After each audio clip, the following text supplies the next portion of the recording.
وعلى آلہ وصحبہ اجمعین۔ محترم سامعین، سلسلہ قرآنی واقعات لے کر پھر حاضر ہوں۔ قرآن کریم کے اندر ایک واقعہ ہے حضرت سیدنا حزقیل علیہ السلام کی امت کا۔ حضرت سیدنا حزقیل علیہ السلام اللہ تبارک و تعالیٰ کے جلیل القدر پیغمبر گزرے ہیں۔ آپ حضرت موسیٰ علیہ السلام کے تیسرے خلیفہ اور نبی ہوئے۔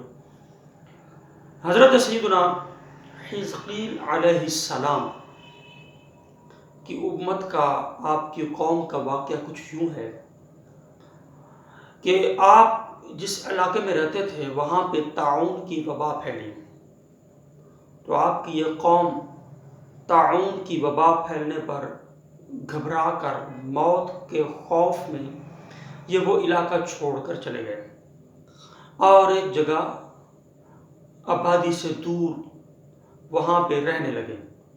اللہ تبارک و تعالیٰ کو ان کی یہ ادا پسند نہ آئی، چنانچہ ایک فرشتے نے ان سے قریب تھوڑا اوٹ میں کہیں کھڑے ہو کر بھیانک اور ہیبت ناک آواز میں کہا موتو۔ جب اس نے موتو کہا یعنی مر جاؤ، تو اس بھیانک آواز کو سن کر سارے کے سارے لوگ وہیں پہ مر گئے، اور ان کی تعداد 70,000 بتائی جاتی ہے۔ 70,000 کے لگ بھگ یہ لوگ تھے۔ تو یہ سارے کے سارے لوگ وہاں پہ مر گئے۔ اتنی زیادہ لاشیں تھیں، 70,000 کے قریب۔ سب کے لیے کفن دفن کا انتظام کرنا بہت مشکل تھا، لوگ نہ کر سکتے، لہذا ان کے لیے تدفین اور کفن و دفن کا جو معاملات ہوتے ہیں وہ نہ کیے گئے۔ البتہ بعض لوگوں نے ان کی لاشیں جہاں پڑی تھیں ان سے باہر ایک دیوار بنا دی تاکہ یہ درندوں کے حملے سے محفوظ رہیں۔ تو جب دیوار بنا دی گئی اور ان کی حفاظت کا قریب کے رہنے والے لوگوں نے انتظام کر دیا، تو حضرت حزقیل علیہ السلام اپنی قوم کو تلاش کرتے کرتے وہاں آ پہنچے۔ جب آپ وہاں پہنچے تو آ کر آپ نے لوگوں سے سوال کیا، پوچھا، تو پوچھتے پوچھتے پتہ چلا کہ ایک قوم آئی تھی، بہت زیادہ تعداد میں لوگ تھے، ایک فصیل بنی ہے، وہاں ان کی لاشیں پڑی ہیں۔ تو آپ نے اندازہ لگا لیا کہ یہ میری قوم ہوگی جو نادانی کر بیٹھی ہے۔ حضرت سیدنا حزقیل علیہ السلام وہاں آئے، آ کر دیکھا کہ ان کی لاشیں بکھری ہوئی ہیں، ہڈیاں بکھری پڑی ہیں، گوشت گل گیا ہے، خراب ہو گیا ہے۔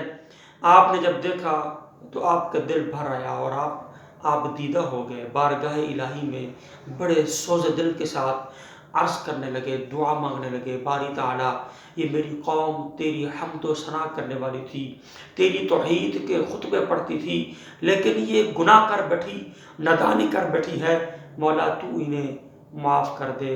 اور یہ تو میری قوم تھی، میرے دکھ سکھ کے شریک تھی، اب میں اکیلا رہ گیا ہوں۔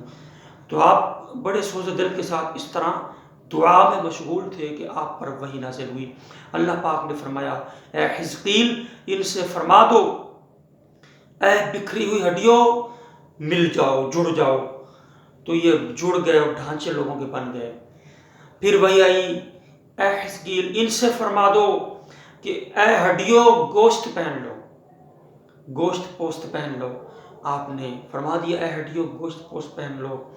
پھر اللہ تبارک و تعالیٰ کی طرف سے وحی آئی، اے حزقیل ان سے فرما دو اٹھ پڑو، اللہ کے حکم سے کھڑے ہو جاؤ۔ تو یہ لوگ زندہ ہو کر اٹھ کھڑے ہوئے۔ تو 70,000 لوگ جو کہ طاعون کی وبا کی وجہ سے وہاں سے آئے تھے اور آ کر یہاں پر انہوں نے ڈیرا لگا لیا تھا اور وہ مر گئے تھے، حضرت حزقیل علیہ السلام کی دعا سے اللہ تبارک و تعالیٰ نے پھر انہیں زندہ فرما دیا اور وہ زندہ ہو گئے تھے۔